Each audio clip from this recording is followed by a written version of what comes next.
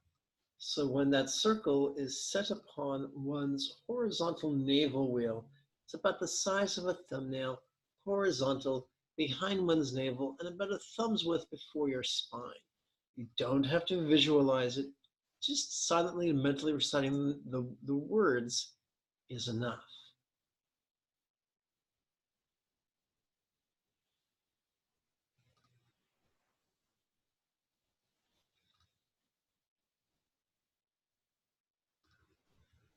In the center of that circle could be a little teeny syllable AH or ah.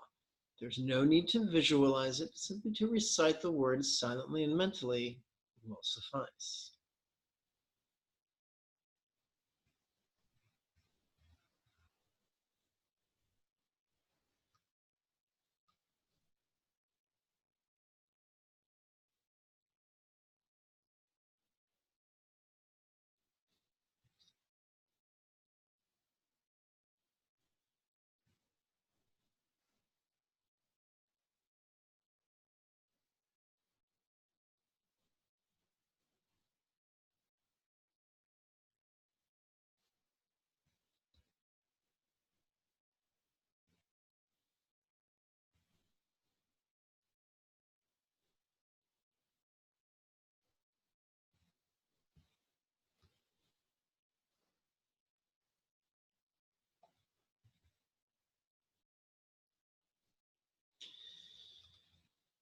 Every night when we go to sleep, first we fall into a thoughtless swoon, then we dream, and then we wake. When we wake, we either roll over and go back to sleep, or we pad down the hall and go potty, then return to bed and back to sleep, or we start our day. These three bringings of swoon and dream and wake, or death and bardo and rebirth, are useful metaphors. And when applied to the death process, the myth tells us that after we fall into the thoughtless swoon of death, we wake up into the dreamlike experience of the in-between state. And if we're very wise, we can choose the womb of our next rebirth. And the ideal womb would be that marked by a bija, or a single syllable mantra that we are familiar with, such as Ah. And that's a lovely metaphor for sensation. There's all types of sensations our body can experience. There's all types of pleasures our body can experience. But the pleasure of experiencing the navel bliss will probably keep us out of trouble. It's not our job to force ourselves to feel sensations of bliss in our body. It's just enough to silently and mentally recite the syllable ah during the in-breath, and silently and mentally recite the syllable yes during the out-breath, while relaxing as best we can.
And now we're giving ourselves permission to feel anything emotional, any emotional sensation or physical sensation, whether it's pleasurable, or whether it's painful, or whether it's someplace in between.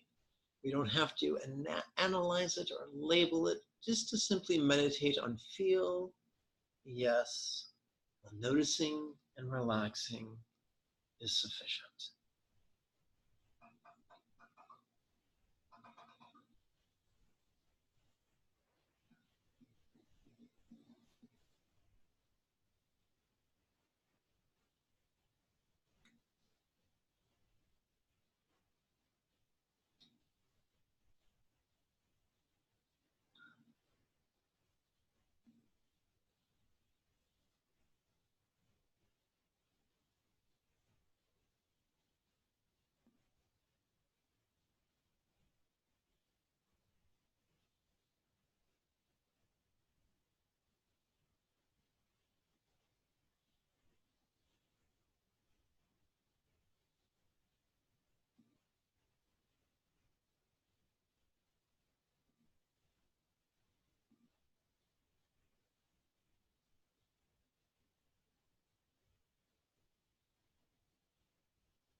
And now we let go even further and allow ourselves, give ourselves permission to spontaneously and passively experience any sensation or flavor or scent or sound, any any sight, any emotion, any intention, any calculation, any recollection, any fantasy. Just to let ourselves be completely vulnerable to our present moment experience.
So please open your eyes and adjust your posture if you need to.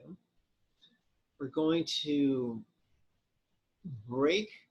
It's easy to slip into a contemplative stupor, and it's tempting to try to use that as an escape from the vicissitudes of life. However, we're going to use again the 4 bases of mindfulness and wisdom and compassion to bring us back to the here and the now. We're going to chant. May all beings' minds be as enlightened as seed mantra A. For all minds are lucid, yet as non-graspable as a bija of light. May all beings' speech be as skillful as a ten-syllable mantra. For all speech is resounding, yet as non-graspable as a mantra of light. May all beings' forms be as healthy as green tare. For all forms are sensual, yet as non-graspable as a Buddha of light.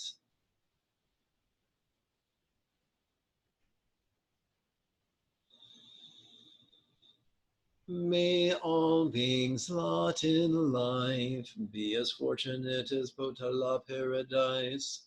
For all lots are appearing, yet as non-graspable as a pure land of light.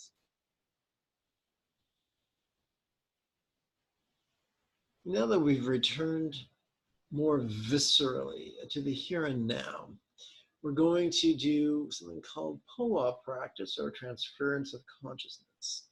Superficially, it's a way of rehearsing for the moment of death so that we don't feel so terrified when it inevitably comes. Metaphorically, it is a way to help us transition to the next set of meditations, which instead of being visceral, will be more cognitive, will be more visual. It is said that we suffer, our sufferings are multiplied by our intuitive craving and our intellectual clinging. What follows will help us, will help serve as an antidote to that clinging, a clinging of our emotion, our intention, our rationale, our recall, and our imagination. Let's play with this right now.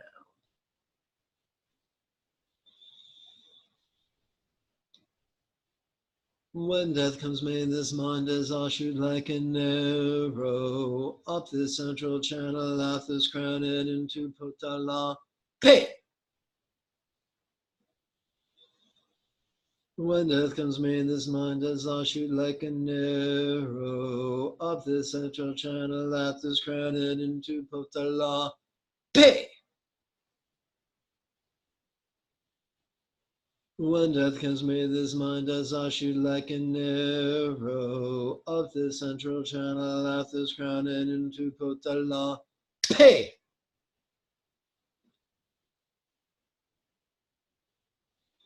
So we're going to meditate for the next 48 breaths with our eyes open.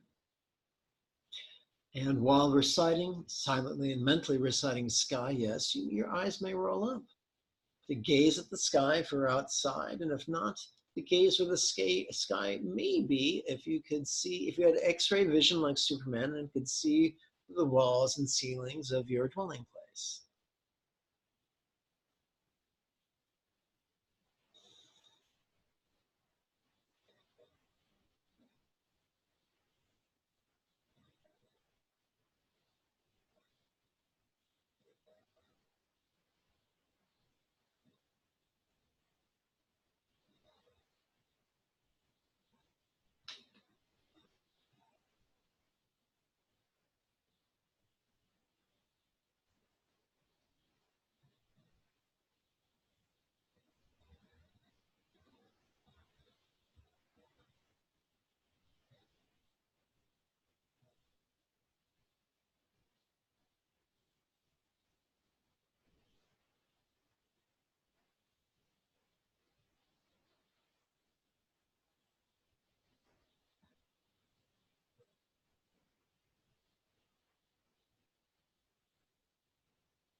We're now going to switch to horizon gazing by replacing the word sky with the word sea.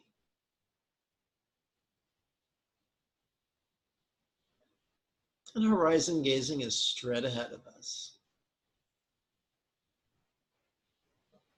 And it really is the cornerstone of what Bodhidharma taught when he taught in China.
And now we switch gears to earth gazing.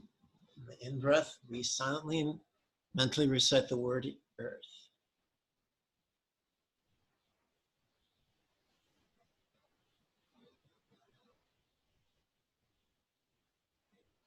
We do this while we're maintaining an upright posture. It's only our eyes that point down, not our spine.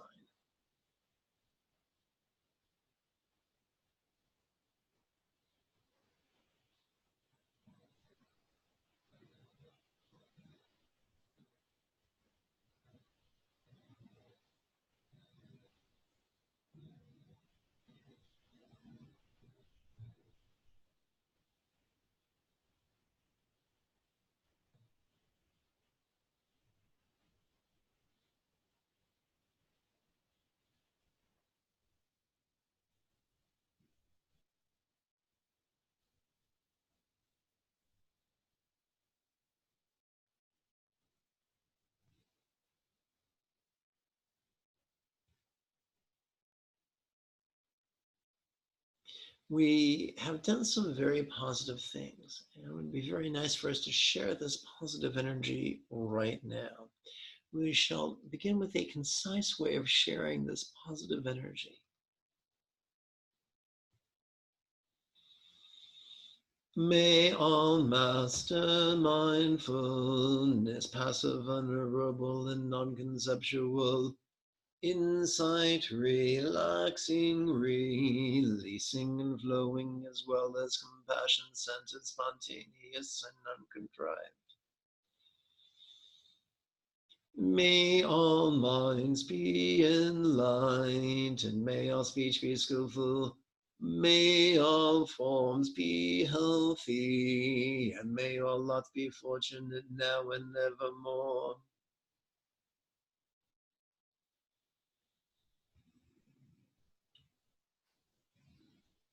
May all beings everywhere habitually rest spontaneous, carefree, and at ease in the infinity of the here and the eternity of the now.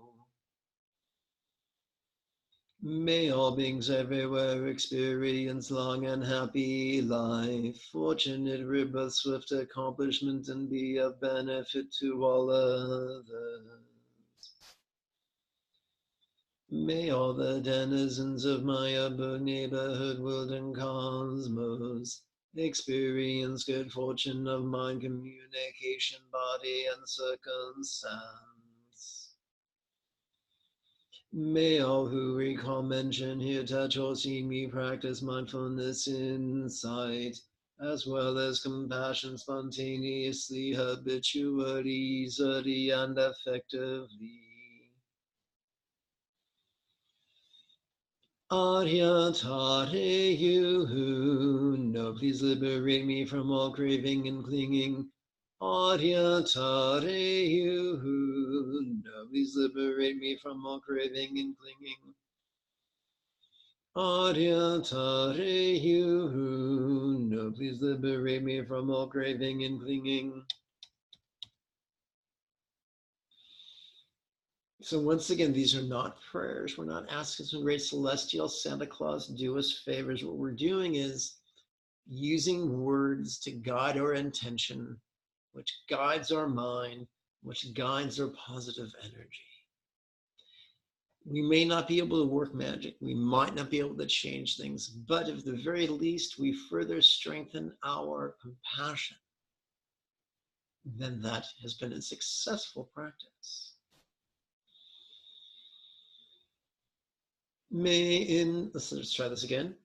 May infinite beings, including myself, some purify our obscuring emotions and our obstructions to omniscience, as well as complete all collections of merit and wisdom, so that we may attain full enlightenment.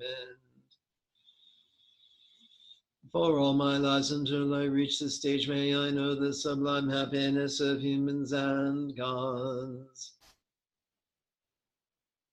so that I may become fully omniscient. May I please pacify quickly all obstacles, interferences, obstructions, epidemics, diseases, disorders, and so forth.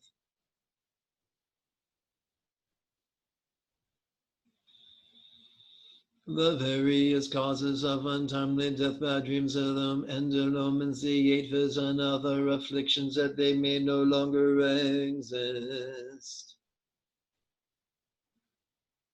May the mundane and supramundane collections of all excellent, auspicious qualities and happiness increase and develop.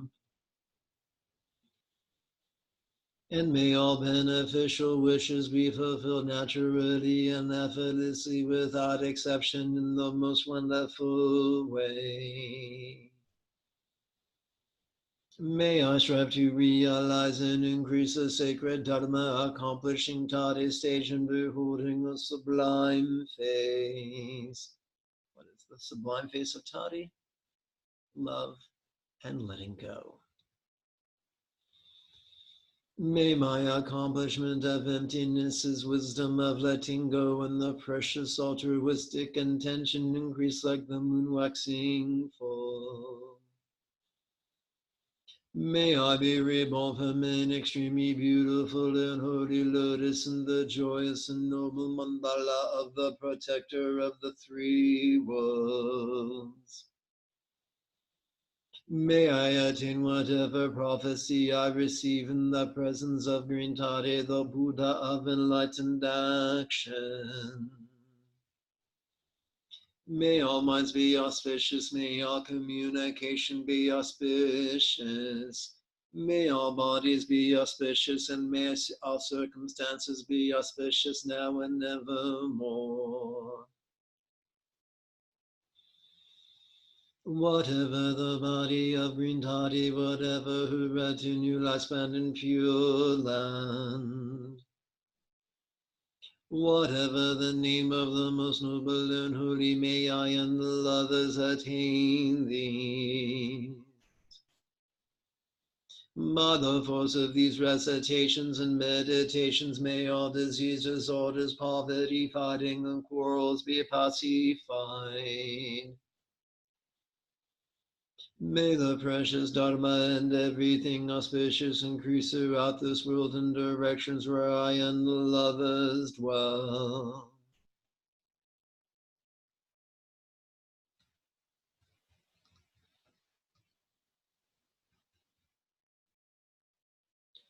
All right.